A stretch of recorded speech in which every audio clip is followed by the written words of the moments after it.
I just want to say that I don't know what SlimedAlien goes by right now, so I'm just gonna call him by Dimitri because that's how I knew him as during our friendship. I don't know if their pronouns have changed or anything, so I'm just gonna go with Dimitri. But to clear up any confusion, Dimitri is SlimedAlien. Before I start this video, I want to ask that you do not label this as drama. This is not drama, this is something that has deeply affected me, and it's a very serious situation. I don't want it to be downplayed as just drama, and I advise you to listen carefully to what I have to say.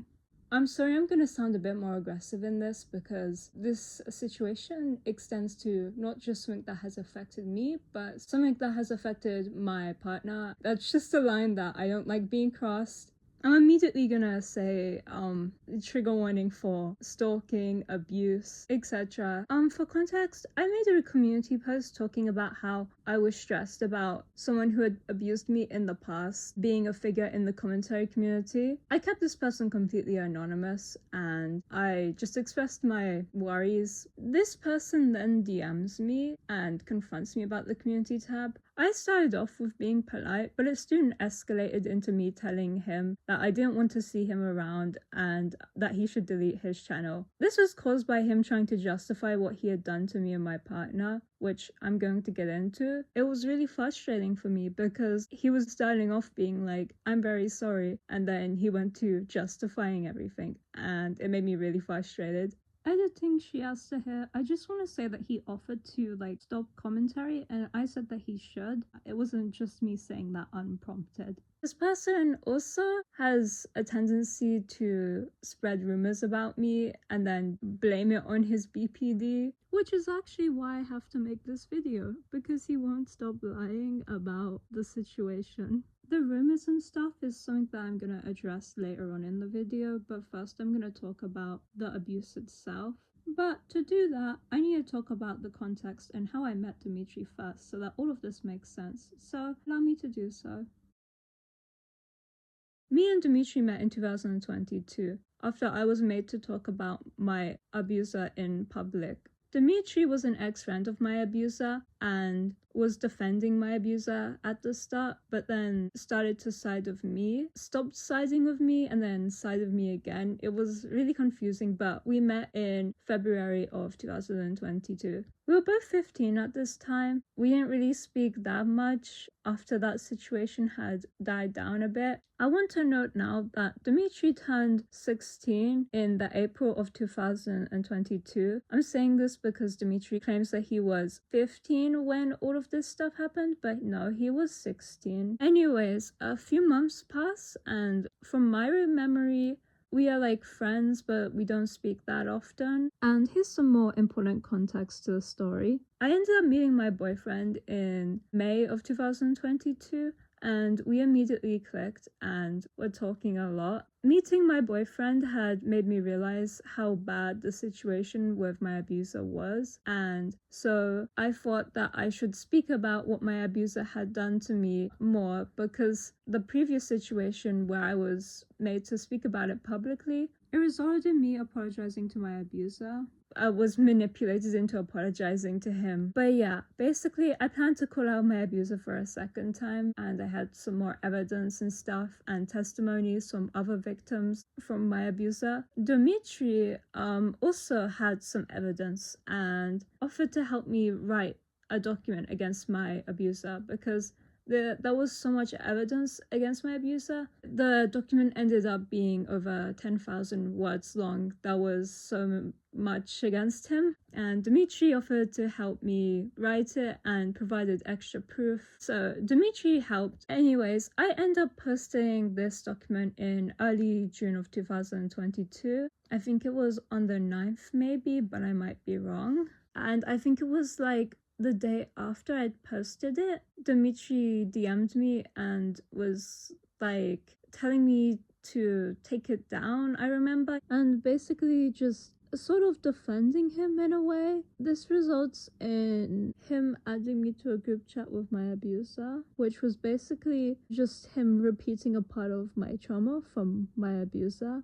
which he would have been very aware that this was something that had traumatized me before. For context, I was added to a group chat with my abuser and someone who was stalking me, and Dimitri would have known about this, and so to add me in a group chat again and to make me repeat that was inconsiderate, I would say, but it's nowhere near as bad as any of it gets. I don't want to ramble too much about context because I want to focus on the abuse itself and how things actually got bad between me and Dimitri. But to cut it short, I ended up cutting off Dimitri in June of 2022 because I couldn't handle his constant back and forth, switching between siding with my abuser and then siding with me.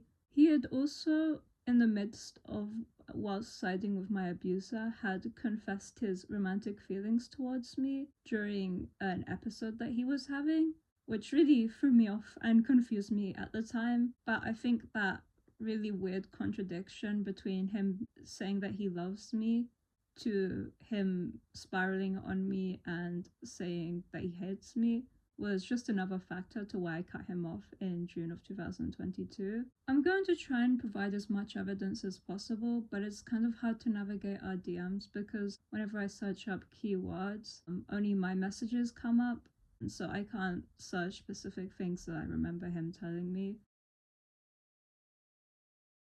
Okay, so I actually managed to go through the situation where I was trying to cut off Dimitri, and it was a lot more catastrophic than I remember. During me trying to cut him off, he was actively saying that he was hurting himself because of me. Some of the things he said to me was he wanted to slice his body open because of me, and if I kept on talking to him, he would get his box cutter and stab himself with it. He would randomly be like, "Fuck you, I'm going back to cutting myself." But whenever I tried to withdraw from the conversation, he would say that I hate him and that I don't care and that I'm trying to run away. So I didn't really know what to do. He told me to kill myself, to cut myself. All screenshots will be shown on screen. It was really bad. I really don't remember it being this bad. And whilst he was confessing his feelings to me, he was actually drunk. And he got drunk during the conversation that we were actively having. Like, he was telling me that he was getting drunk because of me, basically. The pictures that he sent of like the alcohol and stuff, like, they show up blank, but because of his account being like deleted or like banned on Instagram, so I can't see the images that he sent, but I do remember him showing like pictures of alcohol. I don't remember if he actually did send images of his self-harm, but he did threaten to send images of his self-harm, which I kept on telling him not to do. I had completely forgotten about this while recording that segment because I was struggling to look through the DMs due to how glitched out they had become. But I managed to find a lot of very disturbing stuff that he messaged me during this time. And yes, I will admit that I snapped at him in the end and ended up getting really upset about how he was treating me. I did lash out on him, but it was nowhere near to the degree that he was lashing out on me. And it was after many days of him lashing out on me, telling me to off myself, etc. He was constantly talking about how he was hurting himself because of me. And so I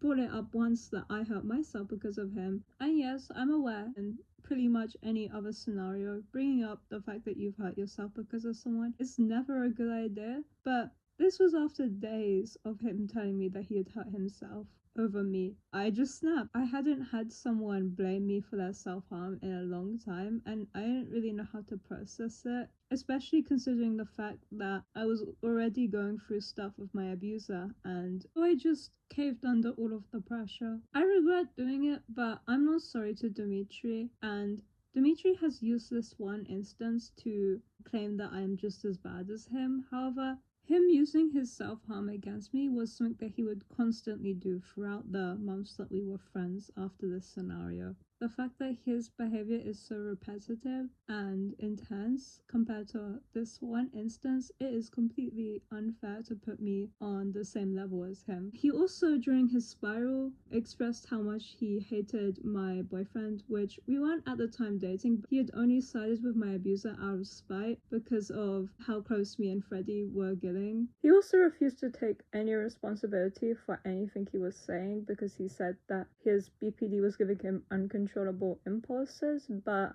it's a choice to act on these impulses. I get very intense impulses from my PTSD and I don't act on them because I know it's wrong. But Dimitri refuses to see his impulses as something that is wrong and instead uses it as an excuse to justify why he treats people so badly. Whenever I tried to explain this to him, he would tell me to shut up and that I didn't get it, even though I do because I am mentally ill too. But yeah, I just wanted to throw that out there. To conclude this specific incident, I want to say that it ended with me cutting him off and saying that I don't want to be friends anymore. If I can find the message of me cutting him off, I'll show it on screen. Anyways, I'm gonna do a little time skip to when he contacted me again around a month after I had cut him off.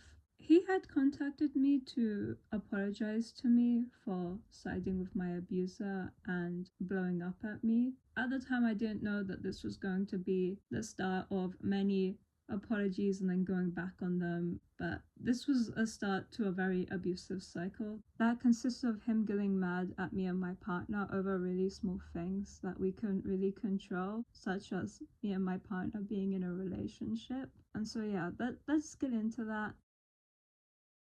I know I labeled this segment as the start of the abuse, but really, our friendship was abusive before. I just kind of forgot that it was like that. Anyways, in this segment, I'm gonna be focused more on times where Dimitri lashed out and verbally abused and manipulated me and my partner. I'm gonna give a bit of context here and stuff, and yeah, I hope this makes sense. Screenshots will be shown on screen every now and again, so please be wary of what's going on screen. And now I'm gonna go through every specific incident where he was weird towards me and my boyfriend, including times where he's blown up at us for being in a relationship, etc. Just so you can really gauge how bad this was.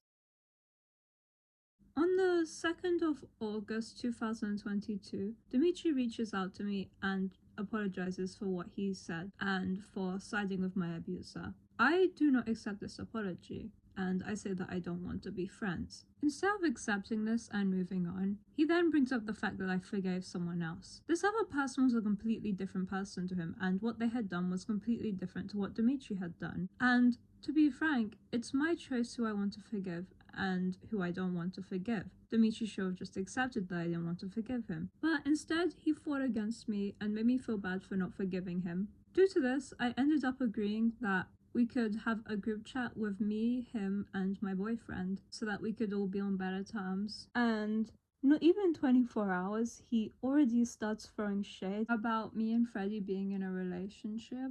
But honestly, this is like very mild compared to how bad it gets, but it's something to notice.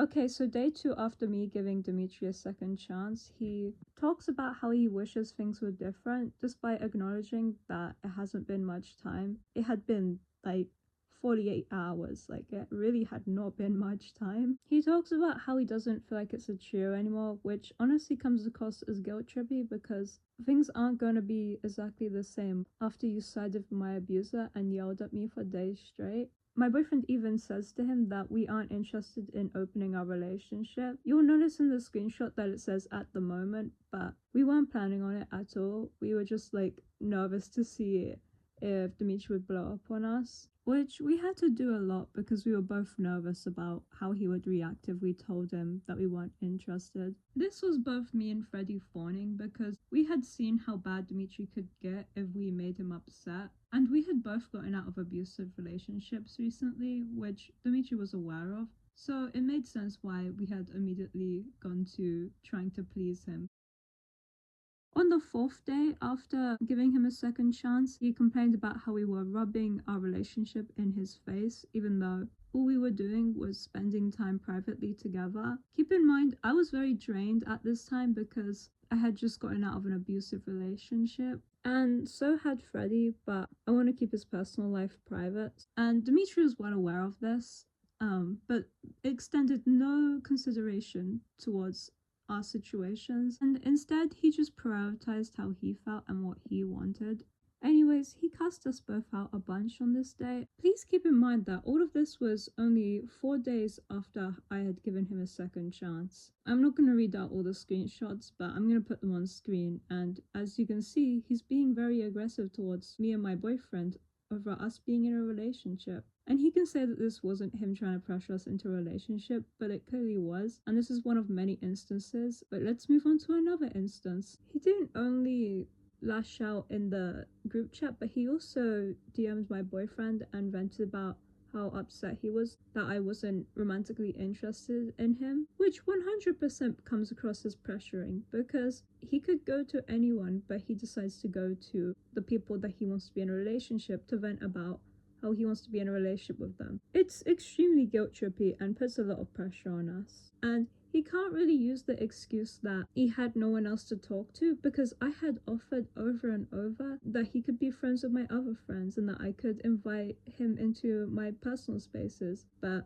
he denied each time. So if he really was alone, he was alone by choice.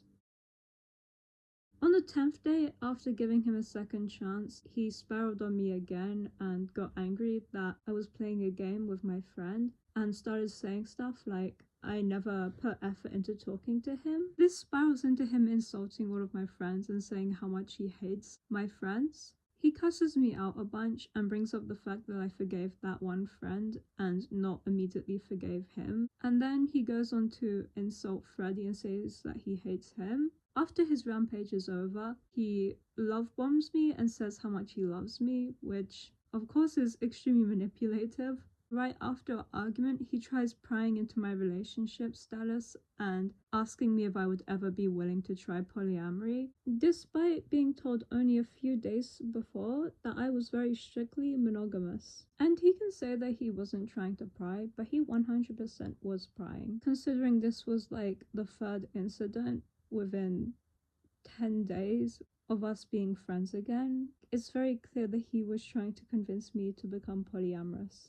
I ended up venting to Freddie about how stressed Dimitri was making me, and Freddie was also feeling stress from the way Dimitri was acting towards him. And so, with the combined stress of personal stuff happening in Freddie's life and Dimitri, he left the group chat, which causes Dimitri to split on me again and get angry that I'm communicating with my partner, which he started to try and break down the communication that me and my partner had.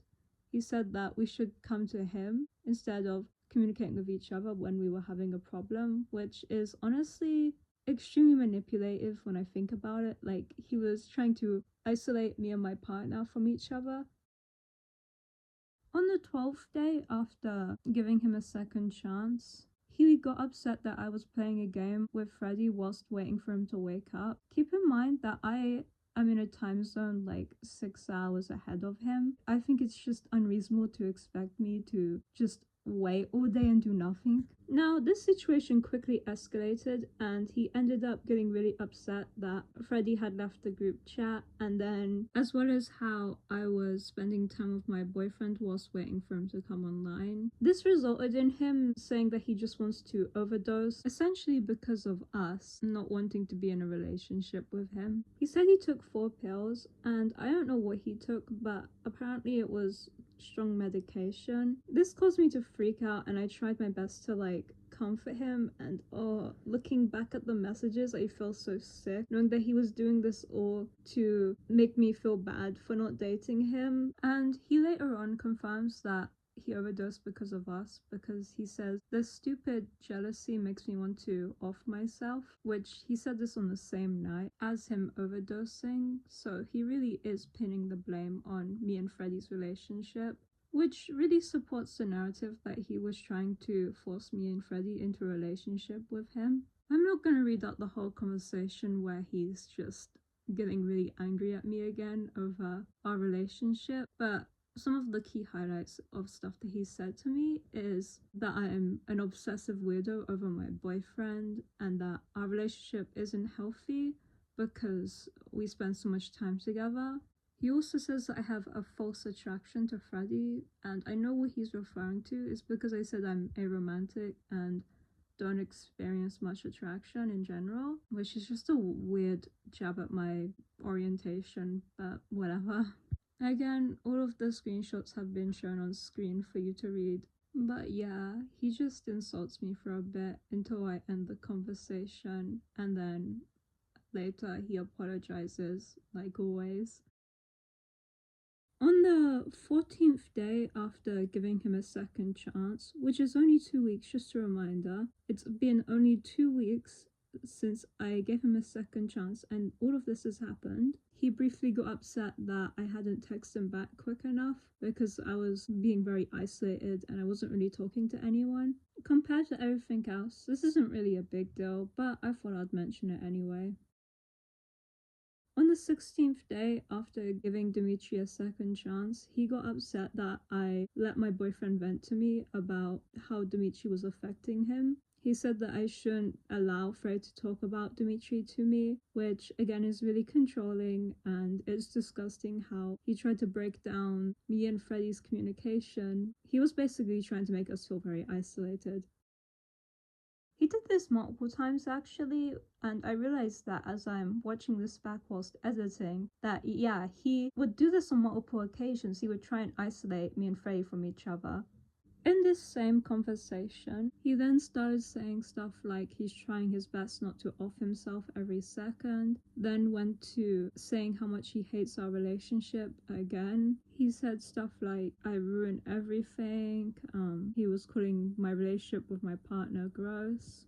He said he wishes I was dead. And then he started saying stuff like he doesn't believe that my feelings for him went away, which is honestly just creepy and borderline harassment. I'm telling you that my feelings have gone away and you're like, nope. And again, you have to remember that Dimitri claims that he never tried to pressure me into a relationship. This is clear evidence that he did. It's a complete lack of respect for my boundaries, like it's completely violating.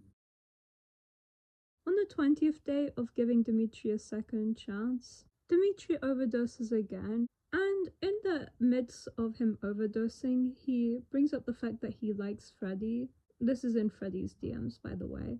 And then he vents about how he ruined his chances of being in a relationship, which is like, okay, not a great timing to say that while you're overdosing. It definitely does come across as more manipulation.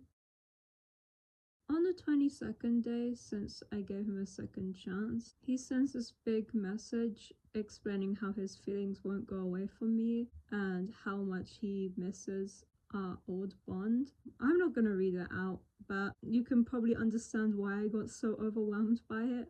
I'll show it on screen, of course. Anyways, it might shock you, but that's actually the end of most of Dimitri's worst stuff, because in early September, we ended up not being able to handle it and we kind of cut him off. I say kind of because Freddie blocked him and I didn't. I can't remember why. I guess I was like still in the mindset that maybe I'd be able to cope with him being around. I can't really look at me and Dimitri's Instagram DMs, which is where most of our friendship continued, because for some reason I stopped texting him on Discord, which is kind of frustrating because I know stuff happened there, but I can't use any proof because of all of his messages being purged. But I do actually have some posts where he would talk badly about me or vague me and Freddie, so I'm just gonna put those on screen. I think our friendship was on and off for the rest of 2022. I know situations did happen, but I have no proof. I do know for a fact I cut him off in early 2023, and well, I'm sure it doesn't surprise you if I said that he tried to get back in contact with me multiple times. He would send random apology DMs to me saying that he's changed. He did the same to my partner, where he would like edit his last message because Freddie blocked him on Discord and like obviously Instagram, but you couldn't edit messages back then. He even tried to send fan art to me. I never responded to any of these DMs, I don't think. He's done this for ages, up until very recent, like only a few weeks ago. And now I'm gonna get into the section that isn't about the abuse itself, but about how he has been spreading rumors about me and misconstruing the abuse he put me and my partner through, whilst also trying to justify the abuse my abuser put me through. So let's get on to that. Okay, in this section, I'm gonna be speaking about the ways Dimitri has misconstrued this situation and also why I don't believe he has changed, despite him claiming that he has changed. To start off, recently, he has claimed that I have been trying to blackmail him into deleting his account. However, this is not true. I made that community tab where I expressed how worried I was about my abuser being in this community, and he came out of his way to DM me about the situation. He offered to stop making commentary videos, and I said he should. That's not blackmailing. I'm just taking him up on his offer. He also claims that I blackmailed him or pressured him into making an apology, but I didn't. He offered to make an apology.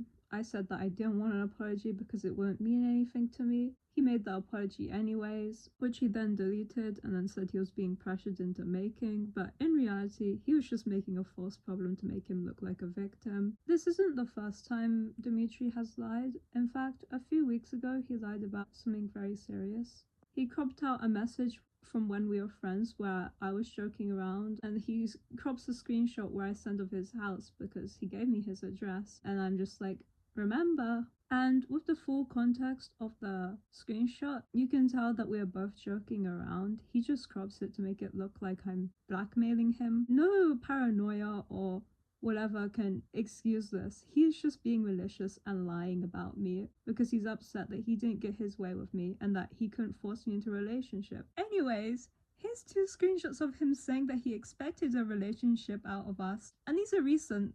Only a few days ago he said this. So if you weren't trying to pressure us into a relationship, what were you doing? It's undeniable. You can't take no for an answer, and what you did was harassment. Like, actually, you violated me for your own gain. And you can say that at one point we kind of hinted slightly that you could maybe have a chance of being in a relationship with us, but we can take that back at any time. If we say that actually we're not interested in a relationship, which we did many times, then you have to take that for an answer. You can't just harass and threaten us just because you don't like that answer. You get mad about being compared to someone who essayed someone, but you have the same mentality. You can't take no for an answer. And don't get me started about how you weaponize how we broke down and said how badly you were affecting us after literal weeks of harassment and you goading at us about how you're entitled to a relationship, essentially. How do you think that's gonna make 2 people who came out of very abusive relationships feel? And even then, we rarely ever spoke out against you. The reason why you live in fear is because you're scared of being held accountable. You're scared that people are going to know that you abused us. And I can't help but mention that they flipped the situation around completely and said that I'm holding information above their head, when in reality, they've been holding information above my head for ages. They use my situation with my abuser as ammunition against me in this statement on their community tab. They actually use the fact that they have a lot of information on important situations against me for a reason why I should not speak out against him. And no, just because you know a lot about the Birdie situation doesn't mean that you should have a platform. You can be a victim of one thing and then go on to abuse another person. You can admit that you had abusive tendencies, but you won't call yourself an abuser. But having abusive tendencies is the same thing as being an abuser. If you have abusive tendencies, you're an abuser. Anyways, I literally cannot record this anymore because I feel sick. I hope to whoever's watching this, you can listen to my experience and understand why slime should not have a platform, especially when they're using that platform to silence and lie about their victims. I'm sorry that this video derailed so badly towards the end, but I really cannot talk about this anymore. This is going to be my final say on the situation, and I don't care if they apologize publicly. I don't care. They should not have a platform, especially when they just apologize and then go back to lying. Thank you for watching. I'm sorry for being so aggressive. I wish I could present this in a more calm manner, but I really just cannot. Thank you. Goodbye.